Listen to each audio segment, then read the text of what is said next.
I know facts hold little to no merit in the 21st century, but let's just think of it like a brain exercise. 1777, Vermont issues the first ban on slavery. Rich people are like, so, by 1804, all of the northern states within the U.S. were in favor of abolishing slavery. Now, this doesn't mean that every person in the North was an abolitionist, and it doesn't mean that every single person in the South was an anti-abolitionist. In fact, most people in the South were like, we don't own slaves. This is more about the wealthy people in the South not wanting to abolish slavery. So the wealthy people in the South band together. We ain't abolishing nothing. They band together and decided that they would withdraw from the Union, aka the United States of America. And in order to get more people on board with the idea of withdrawing from America, they had some pretty serious scare tactics in place. Lincoln is gonna free these damn niggers. They gonna rape your wives, kill your kids, then they're gonna kill you. They're subhuman. They don't think like us. Matter of fact, they don't think. They just kill. So a lot of people in the South believed that and voted in favor of seceding from the North. But a lot of other whites in the South were like,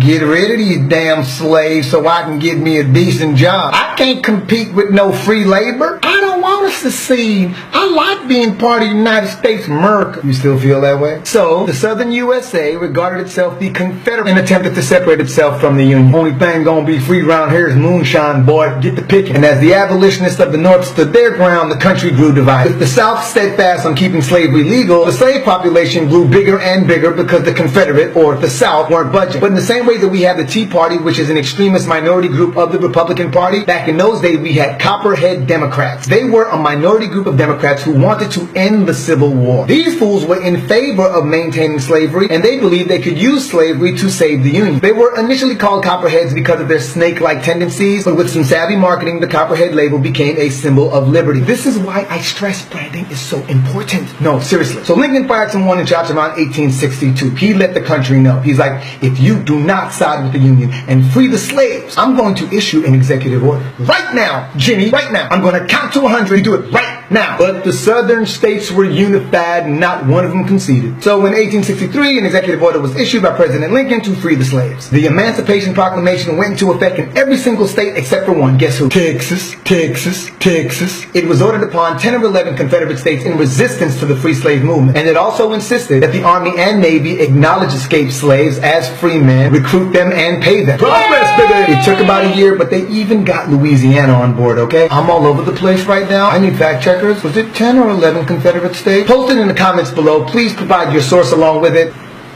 I love you. The Emancipation Proclamation technically freed 3 million slaves, but not really. Due to the resistance of the South, slaves still had to escape their masters and make it to a free state. Think of it more like a safe zone. Another option was for slaves to wait until the Union Army had occupied the state that they were enslaved in. Quick question, what type of slave do you think you'd be? The type to escape or the type to wait for the Union Army to occupy the state you were enslaved in? Some slaves started running for their damn lives. I had to pause this recording and shave my nose hairs. Where were we? It took a couple of years, but before you know it, there were about 3 million, 4 million free slaves. Now, this didn't mean that the country instantaneously embraced blacks. Oh, you're free. You're one of us now. No, actually, racism sustained until... Now, with the abolishing of slavery, wealthy folks were salty because without free labor, the Southern economy was hurting. Forest squirting, fine. I'm kidding. No, but seriously, the Southern economy was in trouble. And slaves were now homeless. Their flesh wounds still fresh, no money, no food, no medical assistance, basically no resources. Think the black, naked, and afraid with no camera crew and no whip scars. Delaware and Kentucky, slavery stayed legal in them joints right up until 1865. I'm going as fast as I can. Jeez. But meanwhile, in the background, an amendment to the Constitution was being crafted to officiate the ending of slavery. The 13th Amendment. The 13th Amendment. It was passed by Senate in 1864 and came into effect December 1865. While everyone was celebrating the abolition of slavery, dealing with the aftermath of the Civil War, and protesting the violation of white rights, Congress's sneaky asses were slipping tricky language into the Constitution and stated though slavery was abolished, it would still be legal by punishment of crime. And just like that, the prison population went from 95% white males to 95% black males. How we let them do this? Just to be clear, while common folk were fighting against one another over the abolition of slavery or celebrating the abolition of slavery, political officials and wealthy slave owners were crafting a loophole. Like I said, some things never change. Anyway, just like that,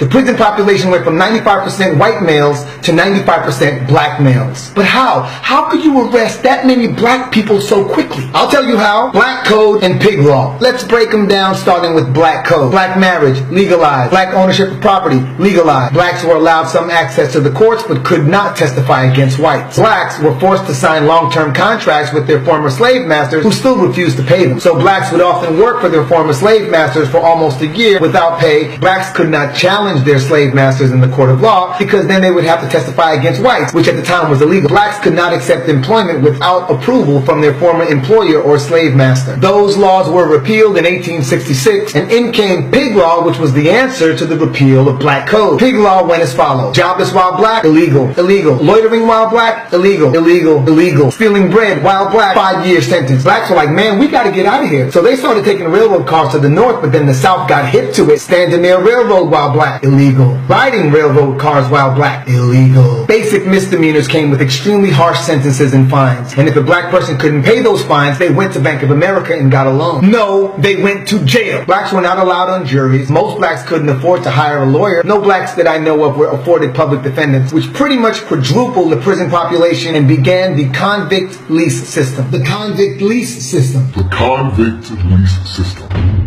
Starving homeless blacks, aka free slaves, were arrested and given harsh sentences, most of the time for menial crimes, then leased off by the county sheriffs and judges to coal mining companies, contractors of bridge and railroad repair, farmers, and quite often their former slave masters. And unfortunately, many freed blacks were arrested and died in captivity anyway. The death toll of legal slaves then jumped up to about 40 or 50% because it wasn't in the best interest of those who leased slaves to take care of them when they could just get a new one, like an iPhone or a toupee. So pig law and the 13th Amendment pretty much reversed everything the abolitionists had accomplished. And that drama sustained well into the Jim Crow era. If you've never heard of the Jim Crow laws, my fact checkers will provide that information in the comments below with their sources, right? Thank you, fact checkers. Fact checkers, I got you. Sending some of y'all t-shirts. I love you. So blacks were like, forget this. And by the early 1900s, blacks had united in the northern part of Tulsa, Oklahoma, successfully establishing their own version of Wall Street. We're talking 30 plus grocery stores, 20 plus restaurants, 20 plus churches. No, not churches, chicken idiot. Movie theaters, schools, libraries, a bank. You know how hard it is to get your own bank? 2 prominent black hospitals, a post office, their own public transportation system. 6 of the black people in that community owned their own planes. And this was all black owned. $1 circulated in this community for up to a year before leaving the community. This black community in the northern region of Tulsa, Oklahoma was booming. Well, right up until the Ku Klux Klan caught up to it in 1921. We're talking air raids, leaving 3,000 African Americans in the community dead. This was the original Oklahoma bomb. Every business, every school, every church burned to the ground. The Ku Klux Klan even burned down the community's 2 hospitals. 3,000 African Americans dead. The puzzling thing is that the Oklahoma City bombing of 1995, which left 168 dead, is recorded as the worst terrorist attack to occur on U.S. soil. 168, 3,000, 168, 3,000. I agree. All lives should matter. Apparently, these 3,000 did not. The moral to the story is selective history pisses people off. It was like every time African Americans took a step forward, the hateful opposition would knock them a couple steps back. So here's what we have so far. We had all these united Americans, black, white, and everything in between, working to free the slaves, only to have freed blacks enslaved once again. A black community who worked so hard despite the opposition, built its own Wall Street, its own schools, its own educational system, its own bank, massacred, bombed, burned down. Let's see what my fact checkers came up with. The Jim Crow laws were segregation laws on the state and local level put in place after the Reconstruction period of the South. You know, anti-integration, keeping blacks out of politics, white schools and white women. Segregation of public transportation, restrooms, restaurants, water fountains.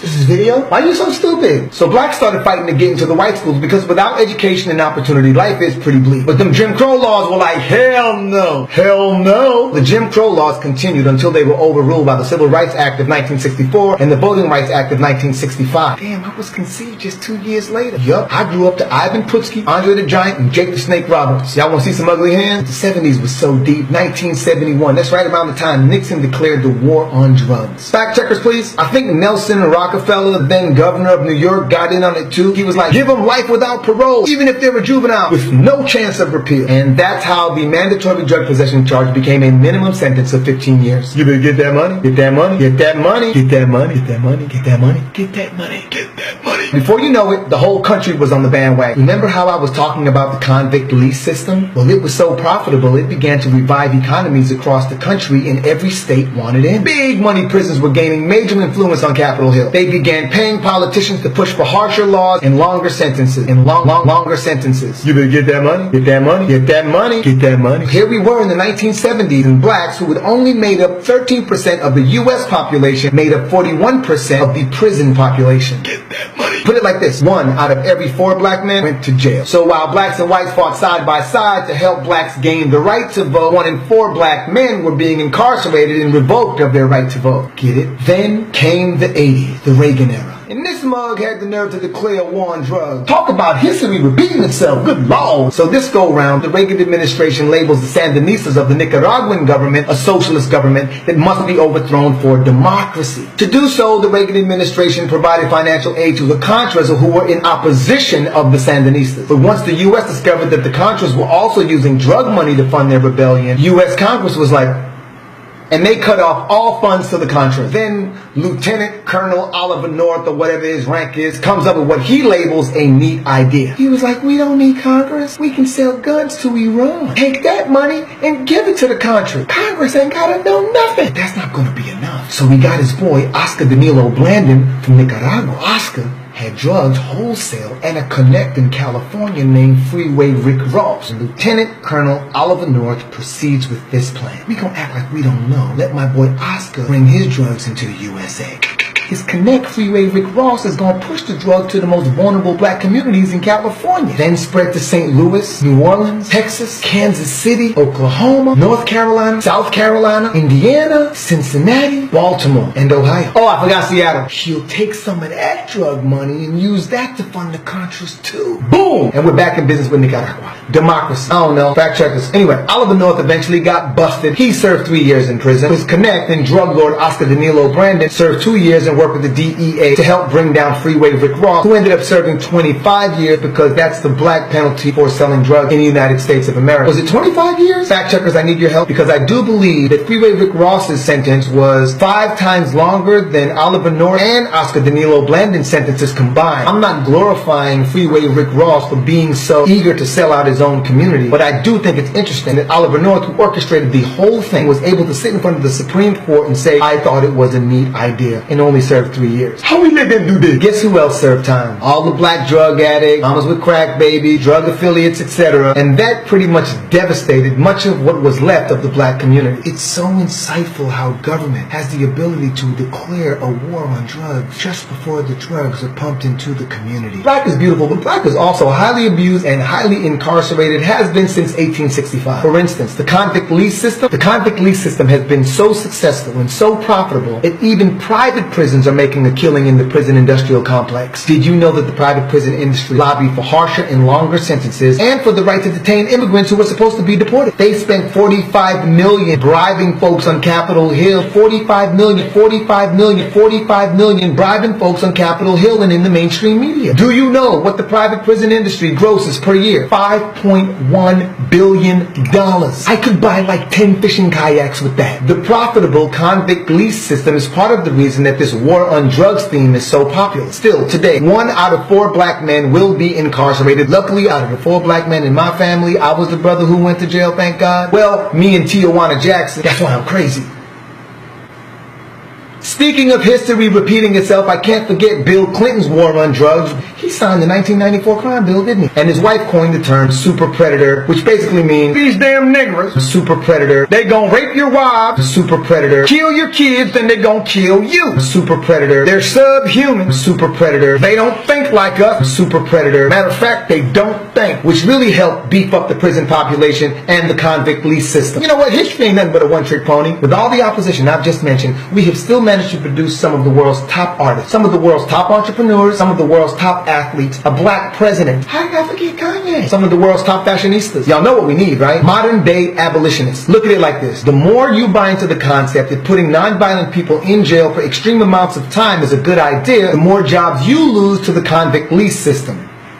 Sound familiar? Is history predictable or what? Look, it's really simple. While you're pointing your finger at immigrants, the very same politicians we allow to divide us are the ones who promote the campaign that help to beef up the convict leasing system and the prison industrial complex. Is it clicking a little bit? And the larger those industries grow, the smaller the job market becomes. I don't know about you, but I need my family protected from that dude who went to jail for smoking weed over a ping pong injury. I gotta drink some water on that. Really though, it's the same trick over and over. Kick them out, arrest them, and make us feel safe. Here's another way to look at it, and I'm not being sarcastic. Actually, I am being sarcastic. The safer politicians claim they will make you feel, the less livelihood you have, the less job opportunities you have, the less of a future your children have. But hey, keep them pot smokers off the streets. History repeating itself. History is starting to look like a Ferris wheel. You should be assembling military uniforms. You should be building furniture for high-rise office buildings. You should be farming tilapia. You should be assembling headphones for the leading manufacturers. You should be molding dentures for dentists across the country. You should be upholstering chairs for furniture manufacturers. You should be transcribing textbooks into Braille. You should be producing frozen food for the leading fast food chain. You should be answering the phones at these call centers. You should be providing telecommunication services to America's leading cellular companies. You should be sewing lingerie for America's most adored lingerie outlet. You should be sewing those made in the USA tags onto garments. You should be taking reservations for America's top airlines and not for 26 cents an hour either. Oh yeah, that's what non-violent criminals get paid in prison. Yeah, that's right, 16 to 26 cents when you should be doing those same jobs for $16 to $26. So you see how it works, right? The convict lease system, the private prison industry invests as much money as it does in media because it needs you to buy into the narrative that the unjust incarceration of blacks who are given sentences up to 5 times longer than white offenders for the exact same crime is justified. You get what I'm saying? And the more you buy into it, the more you lose your job to non-violent offenders. And remember, this has been going on since 1865. And yes, we got black on black crime, we got white on white crime, Asian on Asian crime, Latino on Latino crime. But think about this. If 1 out of every 4 men in your neighborhood, no, wait, let me do it over. So if 1 in 4, 25% of the male figure in your community were guaranteed to go to prison, and if it had been that way since 1865, and if that were the best ratio that had ever existed since 1865, do you think going to gladiator school and coming back into the neighborhood could make you more violent? Think about this. Some parents don't send their kids to certain schools because they're worried about their kids being bullied or being picked on, and these dynamics can make their kids depressed, and it can also make their kids incredibly violent. Don't you think that that environment could have an influence on the way in which people behave when they get out of jail? No? Does it cross your mind? Yes? Talk to me. Anyway, that is the covert black history of the USA. And I think it's hypocritical to speak of American history without speaking about the prison industrial complex. If you would like to see more content that supports the truth, please click the link and show social media support for my up-and-coming movie, Prison Logic. Click that link right there. That one. Click that one. No, click this one. I want you to love me. Do you love me? Because I love me like the one above me. Let's not let history repeat itself again and again. Because every time history repeats itself, it ends up putting you out of money.